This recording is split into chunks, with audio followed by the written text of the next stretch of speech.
Who could have predicted that From Software's Demon's Souls would usher in a new subgenre of gaming? The 2009 release set the stage for its spiritual successor, 2011's Dark Souls, to take the world by storm. From Software's titles have undoubtedly influenced gaming as a whole. The best Souls-like PS Plus games are typically difficult, prioritize boss encounters, and feature weighty combat that incorporates a degree of strategy. While games such as Lords of the Fallen wear their Dark Souls influence on their sleeves, others are a bit more subtle in their comparisons. Except for a few notable exceptions, PS Plus Extra and Premium do not have many Souls titles in their library. However, there are quite a few games like Dark Souls on PS Plus. Both of the Surge games are available on PS Plus Premium and Extra, and together they should provide more than 50 hours of Souls-like gameplay. While the first entry has its strengths, the sequel improves nearly every aspect of its predecessor. The combat is smooth and satisfying, especially since players have the option to target specific limbs of enemies. The Surge 2 shows off a lot more of this universe's dystopian setting, fleshing out the world's backstory through its environmental storytelling. The Surge 2 is for anyone who has always wanted a sci-fi take on the Dark Souls formula, and the game does it well. Team Ninja's Nioh takes the Dark Souls formula and throws a few dozen or so mechanics on top of it, featuring 3 stances, a plethora of weapon types, and an expansive world filled with secrets. Nioh's similarities to From Software's franchise are immediately apparent.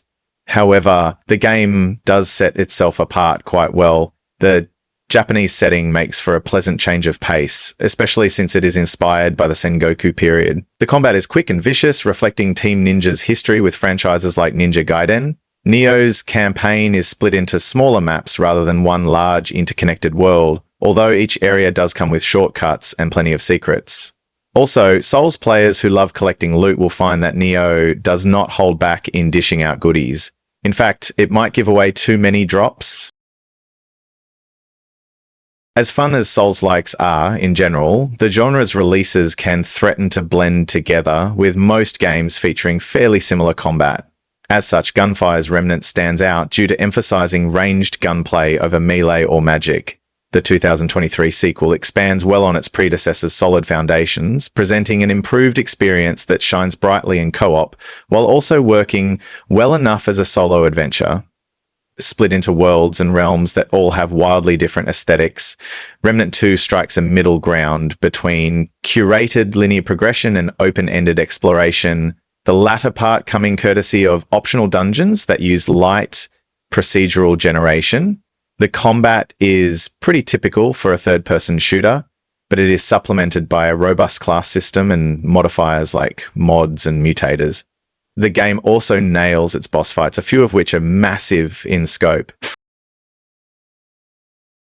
2009's Demon's Souls started the Souls-like movement, and From Software's masterpiece is still worth a playthrough beyond just its historical significance.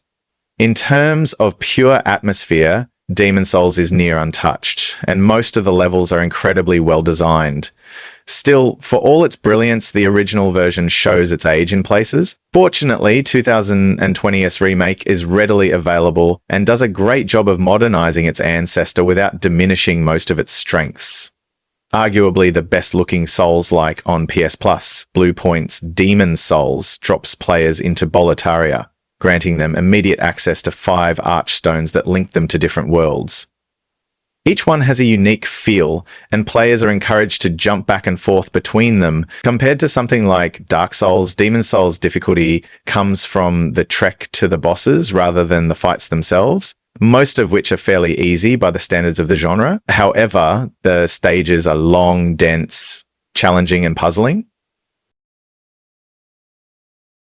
From Software's Bloodborne is the best Souls-like game on PS Plus Extra and Premium, a gothic masterpiece set in the nightmare-inducing Yharnam. This PS4 exclusive is a masterclass in atmosphere, environmental design, music, and gameplay. Even post-Elden Ring, an argument could be made that From Software peaked with Bloodborne, reaching a high that precious few developers ever get to achieve.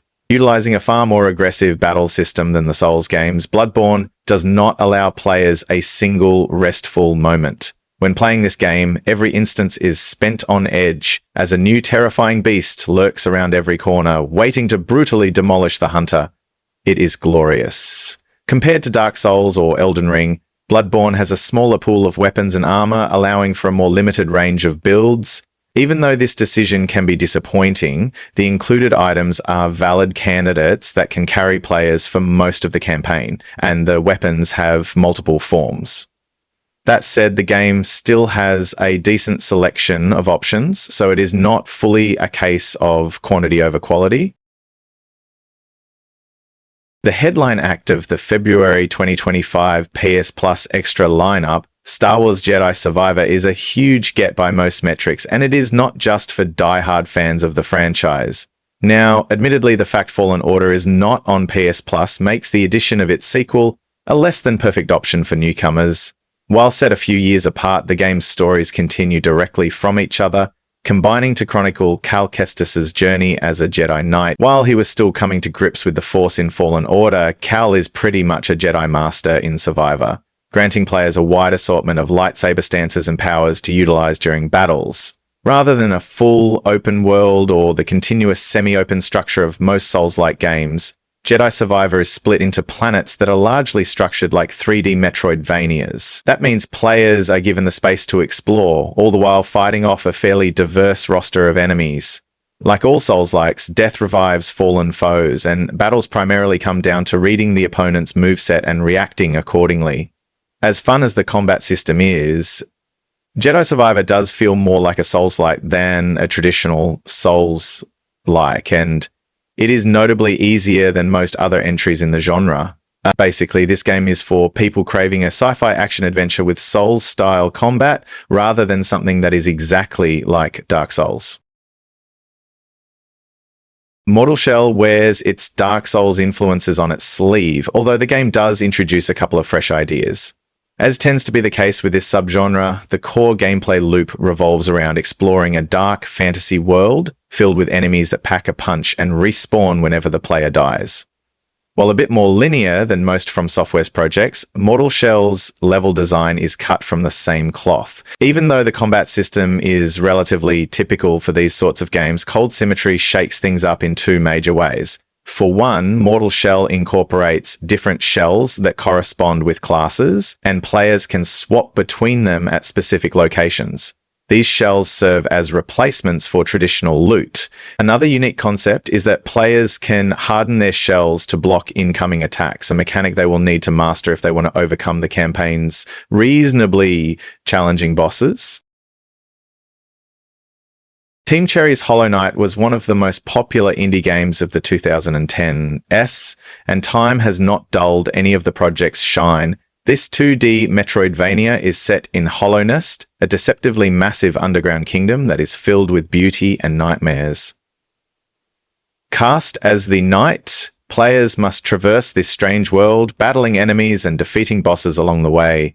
Similar to Dark Souls, Hollow Knight does not hold the player's hand in any significant way. Encouraging exploration and backtracking, the game fills its world with lore drops and NPCs that deliver side quests. Hollow Knight is not only one of the best PS Plus Souls-like games, but also one of the greatest titles on the service. Ever since Dark Souls exploded in popularity, the gaming industry has been steadily putting out a stream of indie projects that adapt ideas introduced by From Software. While most of them are 2D Metroidvanias, there are a few releases that kind of slot into the AA field, which has largely gone extinct during the last two console generations. Thanasia exists on the same level as Mortal Shell, at least in terms of production value. However, the games play completely differently, with the former taking a few pages from Sekiro's playbook rather than conventional Souls-likes. Yes, that means parrying is a cornerstone mechanic that players will need to master if they want to see the end credits, and the timing can take some getting used. Featuring a plague doctor protagonist who, frankly, looks extremely cool, Timezia is set in a kingdom that has succumbed to a disease, leaving mutated monsters in its wake. Corvus has to mostly clear out 3 zones, with each one containing a main boss and a couple of mini-bosses tied to secondary missions. This structure is arguably Timezia's most divisive aspect, and players will spend all their time accepting missions that take them to one of three areas. Kana, Bridge of Spirits is an admirable indie project that could easily pass for a AAA release. Ember Lab created a beautiful and immersive fantasy world that just demands to be explored, even if the campaign itself is fairly linear. Cast as the eponymous spirit guide, players must use their skills to put the deceased to rest and also fight back corruption as it spreads across the mountain. Along with a small pool of abilities, Kana is armed with a staff that can also be used as a bow. Although not quite as combat-driven as some Soulslikes, Kana Bridge of Spirits nevertheless incorporates frequent fights, including a myriad of boss encounters that can pack a considerable wallop. Melee actions are reasonably satisfying to execute, and they are complemented well by Kina's ranged and spiritual abilities. When not engaging in battles to the death, the game shifts its focus to puzzles, exploration, and light platforming. None of these elements are particularly original, but they are generally executed well. Like its spiritual predecessors, the Xenoclash games, Clash Artifacts of Chaos is an acquired taste, even more so than other Soulslikes. Honestly, Ace Team's game just about qualifies as Soulslike, largely due to the combat taking inspiration from the fighting genre. Immediately after booting up the game, players will be hit with a wave of absurdity and weirdness, two traits that define the entire experience. The characters are grotesque, the storytelling is bizarre, and the campaign loves obtuse design. Still, despite being quite off-putting at times, Clash Artifacts of Chaos has more than enough charm and strengths to warrant a recommendation. The melee-driven combat focuses heavily on combo strings and cancellations, creating a gameplay loop that can be intense and enjoyable when everything clicks. While not perfect, the game makes clever use of a day-night cycle, with the latter coming with an increase in difficulty. Elder Souls does not hide its appreciation for From Software's genre-defining Souls series, but it is also not afraid to try and establish a distinct identity. Played from an isometric point of view, the indie game tells a simple story about humanity's revolt against the gods and the latter's counterattack that pushes the former to the brink of annihilation. As such, players must eliminate a string of gods to ensure their species' survival. Elder Souls is a boss rush game, so the campaign centers solely around a collection of enemies that must be defeated. This is a notable change from the typical Souls-like, since exploration is not really part of the package, although there are some interludes between the boss encounters. Elder Souls plays well, and it should hit the spot with people who seek out direct and aggressive combat. Each boss comes with their own arena, all of which are visually impressive in their own right. The bosses are generally enjoyable, and they pack a challenge without venturing into unfair territory all that often. The game even has skill trees to provide some build options, which does add an element of replayability to what is ultimately a fairly short experience. Dead Cells is a 2D Metroidvania with roguelite elements in the sense that death sends players back to the start. As the prisoner, players must traverse a dangerous island to kill its king, a process that entails defeating plenty of bosses along the way.